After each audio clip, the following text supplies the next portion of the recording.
अच्छा जी, वो कुछ देते हैं, 2 कमरों की एक्सेस देता है और 2 कमरों को ताला लगा देता है। तो जिन 2 कमरों पे आपको वो ताला लगा रहा है, 2 की एक्सेस दे रहे हैं, इसका मतलब है वो आपको child account child access Z को वो कहते हैं कि आपको मैं 8 कमरों की एक्सेस दूँगा।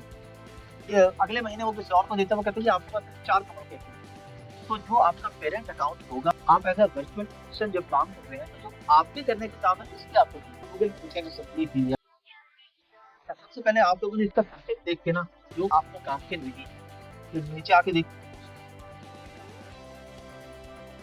अच्छा, अब इस पे मैं एक प्रोडक्ट हूँ, अब हमने यहाँ पे लिखा है पिलो, ये सारी चीज़ों पे बाद में बात करेंगे उसके ऊपर।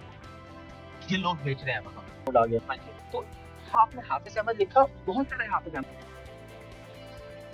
अच्छा, अब हमने क्योंकि आपके पास ये पिछले प्रोडक्ट में 1 मंथ वेरिएशन टैग यहाँ पे नहीं आ रहा, तो क्योंकि ये वेरिएशन वाली प्रोडक्ट आपको बता देता हूँ।